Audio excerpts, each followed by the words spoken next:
इतिहास के पन्नों पर नए अध्याय लिखने में बिहार हमेशा आगे रहा है, लेकिन इतिहास को सहेज कर रखना बिहार की आदत नहीं है। आज हम आधुनिक बिहार के इतिहास का किस्सा आपको सुनाएंगे। पाटलिपुत्र की वो दास्तान जहां हमें वर्तमान की भी झलक दिखती है। वक्त के ठहरे पलों में हम आज की कहानी की शुरुआत स्वतंत्रता संग्राम से करते हैं, जब उस धधकती ज्वाला में बिहार के राजनीतिक भविष्य के कुंदन तपकर तैयार हो रहे थे।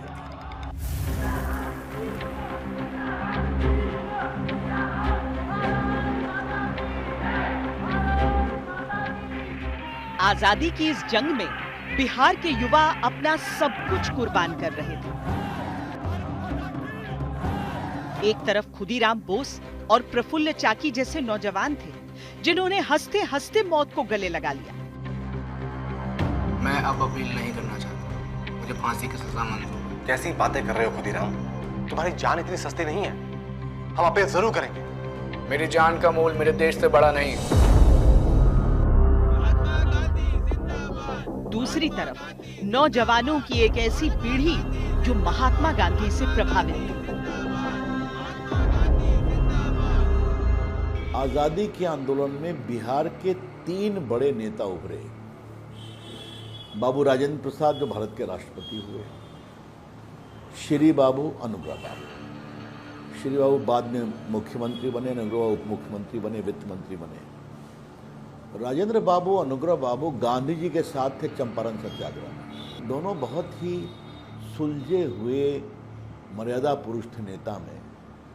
तो भले ही मेरी पार्टी नहीं है, लेकिन दोनों ने बिहार के विकास के लिए बहुत काम किया। आज़ादी के पहले और आज़ादी के बाद एक दो ध्रुव की तरह कांग्रेस में उभरे। एक दूसरे के सहकर्मी थे, सहयोगी थे और विरोधी भी थे। श्री कृष्ण सिंह के और अनुग्रह नारायण सिंह के दोनों के समर्थकों की एक पूरी की पूरी लॉबी थी, जो परस्पर सहयोग भी करती थी और विरोध भी करती थी। बिहार की माटी से स्वतंत्रता के सत्याग्रही उपज रहे थे।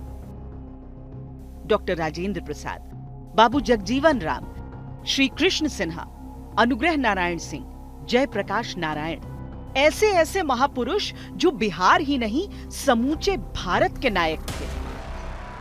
बिहार की भूमि में और भूमि के इर्द गिर्द जो संघर्ष रहे हैं, उनमें वो दम रहा है कि उस दम ने एक तरह से भारतीय संघर्षों की दशा और दिशा तय की है।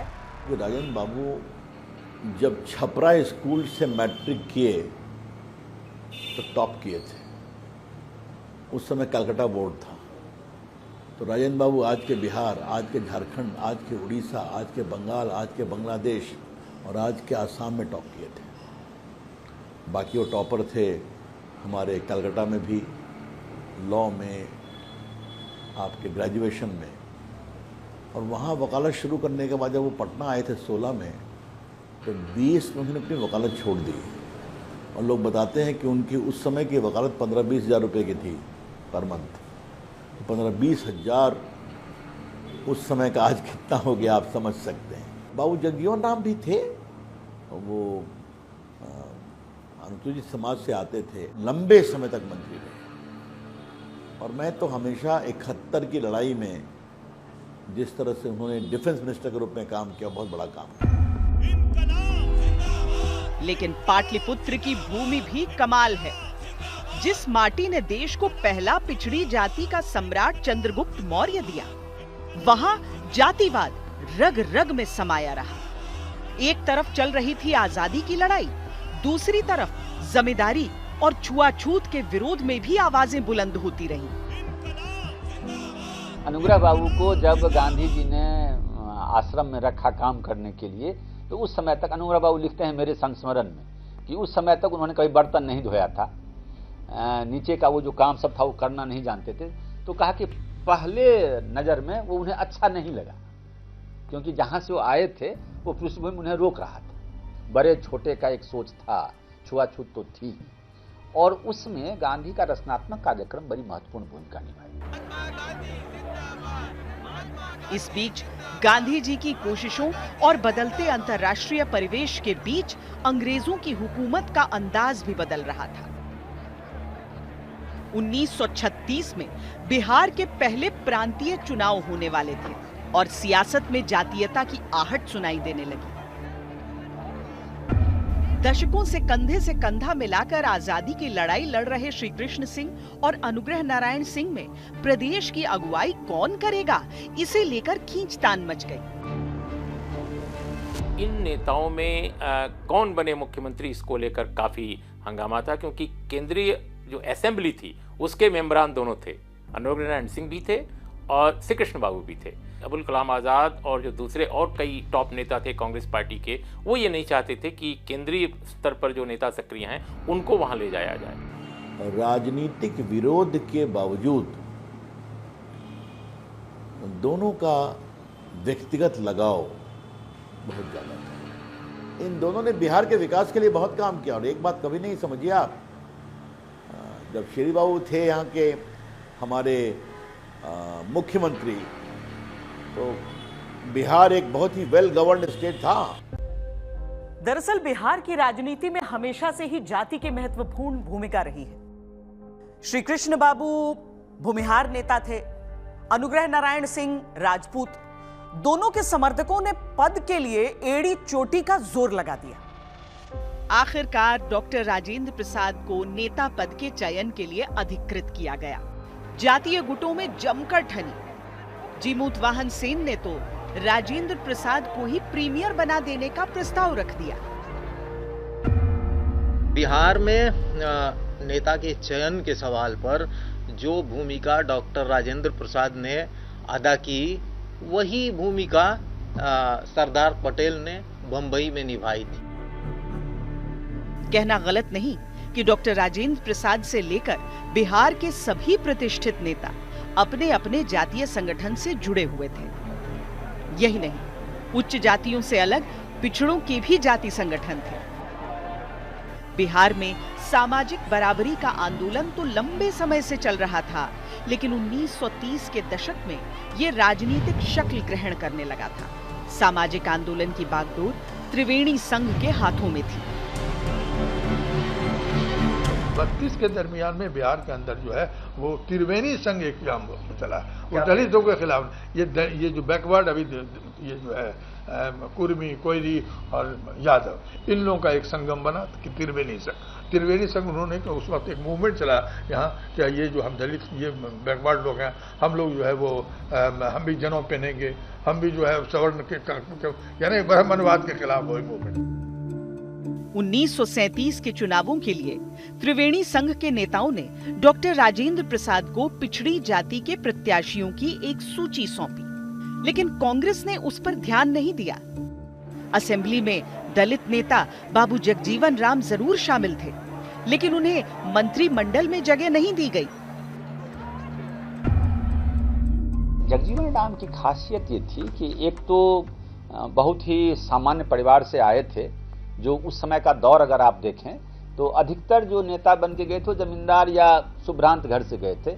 इसमें ये बिरले अपवाद जैसे लोग थे जिसमें जगजीवन राम थे, जो नीचे से निकल के गए थे। दलित में से बहुत बड़े नेता बहुत नहीं थे उस समय, इसलिए भी इनकी जगह उस तरह से आगे बढ़ी। 1946 में बाबू जगजीवन राम जवाहरलाल नेहरू की सरकार में सबसे कम उम्र के मंत्री भी बने, लेकिन राज्य की आबादी के सबसे बड़े हिस्से का प्रतिनिधित्व करने वाली जातियों के प्रतिनिधि सिरे से गायब थे या न के बराबर थे। मुख्य धारा की राजनीति में सामाजिक बराबरी का महत्व सांकेतिक ही रहा। खैर, इस खींचतान के बीच कांग्रेस ने जबरदस्त बहुमत से चुनाव जीता। उस वक्त राज्यों के मुख्यमंत्री नहीं बल्कि प्रीमियर यानी प्रधानमंत्री हुआ करते थे।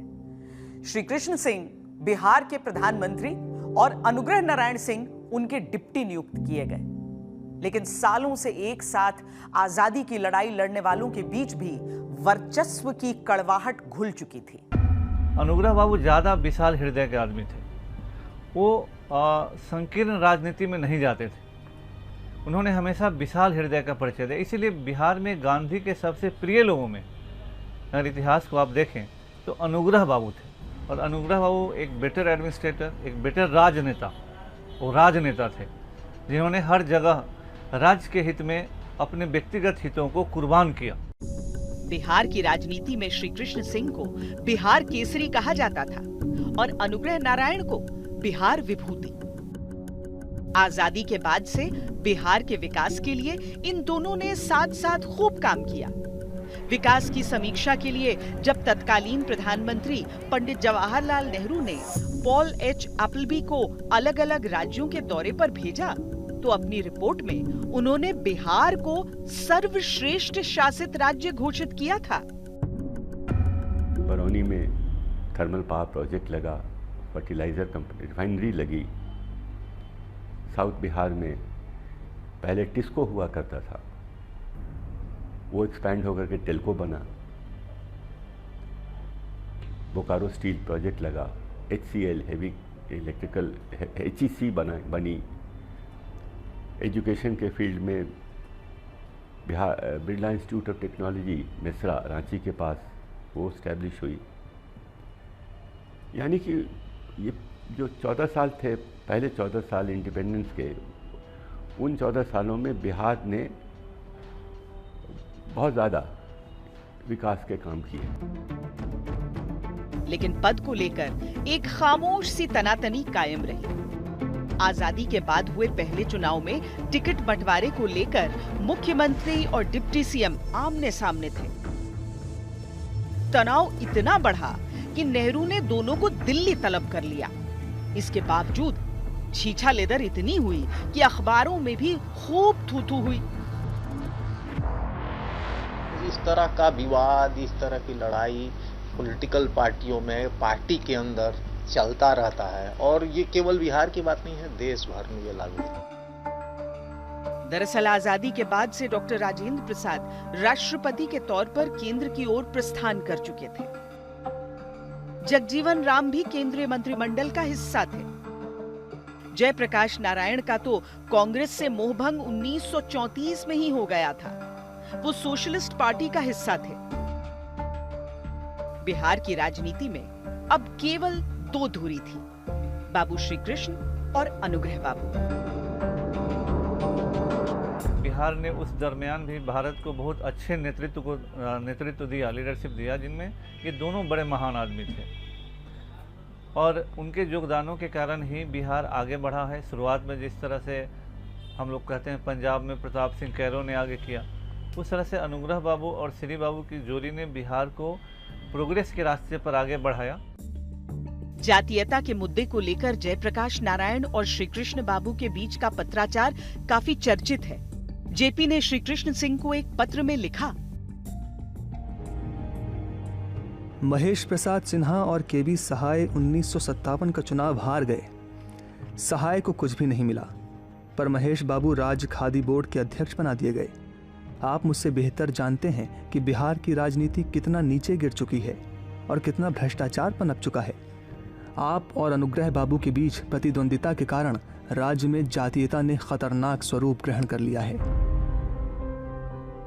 इस पत्र के जवाब में श्री कृष्ण सिंह ने न केवल जेपी के आरोपों का खंडन किया, बल्कि एक अन्य पत्र में पलटवार किया।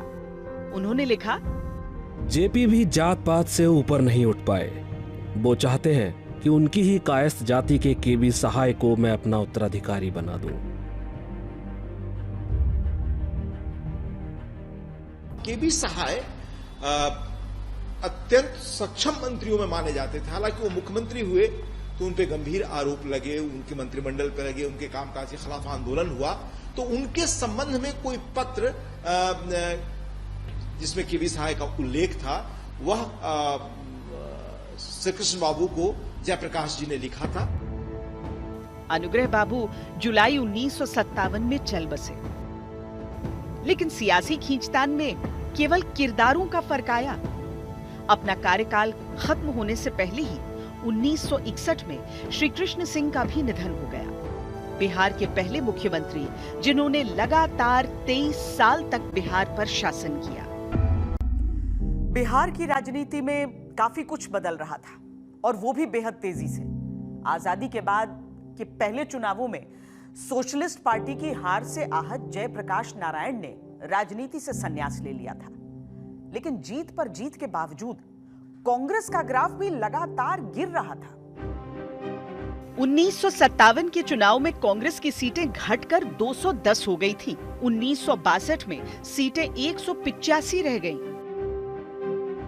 सी राजगोपालाचारी की स्वतंत्र पार्टी ने अपने गठन के बाद पहले ही चुनाव में 50 सीटें हासिल कर ली थीं। लेफ्ट पार्टियों की संख्या में भी इजाफा हुआ। ये कांग्रेस के लिए खतरे की घंटी थी। कांग्रेस के खिलाफ छात्रों में, युवकों में और जनता में एक उभार देखने को मिला था। बाबू श्री कृष्ण की मृत्यु के बाद 18 दिनों के लिए दीप नारायण सिंह को बिहार का सीएम बनाया गया था और फिर कुर्सी संभाली थी विनोदानंद झा ने। 62 की जीत के बाद विनोदानंद झा एक बार फिर मुख्यमंत्री बने। लेकिन कांग्रेस की किस्मत केवल राज्यों में नहीं बदल रही थी, केंद्र की सियासत में भी काफी कुछ बदल रहा था। 1962 के युद्ध में चीन के हाथों शिकस्त ने केंद्रीय नेतृत्व को कमजोर किया था। देश में छवि भी बिगड़ी थी। इस बदलती परिस्थिति को भांपते हुए तमिलनाडु के कांग्रेसी मुख्यमंत्री के कामराज ने देश के सभी कांग्रेस मुख्यमंत्रियों को अपने अपने पद छोड़कर पार्टी को मजबूत बनाने के कार्य में जुटने की सलाह दी। कामराज के मार्फत एक योजना रखी गई कि जो इतने उम्र के ऊपर के जितने लोग हैं वो इस्तीफा दे दें स्वेच्छा से पार्टी के लिए, एक नए लीडरशिप के लिए। तो ये तरकीब काम कर गई और बहुत पुराने लीडर्स हटे। जो बचे उस तरह के कुछ लोग बचे। 1-2 साल के बाद इंदिरा गांधी ने उन लोगों को एलिमिनेट भी किया पार्टी से। 1962 के बाद कांग्रेस के राष्ट्रीय स्तर पर के कामराज के सुझाव पे नेहरू जी कामराज प्लान लागू करते हैं, जिसमें केंद्रीय मंत्रिमंडल और बहुत सारे राज्यों के जो मुख्यमंत्री थे उनको त्यागपत्र देके संगठन में काम करने के लिए प्रेरित किया जाता है, आदेश एक तरीके से दिया जाता है। उसकी व्याख्या ऐसे भी लोग करते हैं कि नेहरू जी को कांग्रेस के अंदर जो 1962 के भारत चीन युद्ध में पराजय के बाद जो बाकी गुटों से झेलना पड़ा था उसका उन्होंने बदला लिया। इसके तहत देश भर के 8 मुख्यमंत्रियों ने अपने पद छोड़े। बिहार के मुख्यमंत्री विनोदानंद झा भी इसमें शामिल थे। बिहार के मुख्यमंत्री के तौर पर उनकी जगह ली कृष्ण वल्लभ सहाय ने, जिनकी पैरवी 5 साल पहले जयप्रकाश नारायण ने अपनी चिट्ठी में की थी। एक कायस्थ समाज से केबी सहाय, कृष्ण वल्लभ सहाय, जो राजस्व मंत्री भी थे जब बिहार में भूमि सुधार बिल लागू हुआ था, उन्हें मुख्यमंत्री बनाया जाता है। सहाय के कार्यकाल में बिहार में कई उद्योग स्थापित हुए। Barauni refinery, Bokaro steel plant, heavy engineering corporation उन्हीं के कार्यकाल में कमीशन किए गए। हालांकि आगे चलकर उन पर भ्रष्टाचार के कई आरोप भी लगे। जांच में कई आरोपों को सही पाया गया था। उस इंडियन नेशन में कई खंड में श्री बाबू और जयप्रकाश नारायण जी के पत्राचार का प्रकाशन हुआ था। उन पत्राचार में काफ़ी एक दूसरे के विरुद्ध तीखे आरोप भी लगाए थे और उसमें जयप्रकाश नारायण जी ने श्री कृष्ण वल्लभ सहाय जी का के नाम की भी चर्चा की थी। उधर केंद्र में भी उथल पुथल मची थी। एक तो 62 के युद्ध का प्रभाव, उस पर 1964 में पंडित जवाहरलाल नेहरू का निधन। सत्ता के संघर्ष के बीच लाल बहादुर शास्त्री भारत के प्रधानमंत्री बने। पद संभाला तो बेहाल अर्थव्यवस्था को संभालने की चुनौती थी और 1965 में पाकिस्तान से जंग भी शुरू हो गई। 62 के जख्म की पीड़ा 65 युद्ध में पाकिस्तान को परास्त कर कम कर दी गई। पर 1966 में शास्त्री जी भी चल बसे।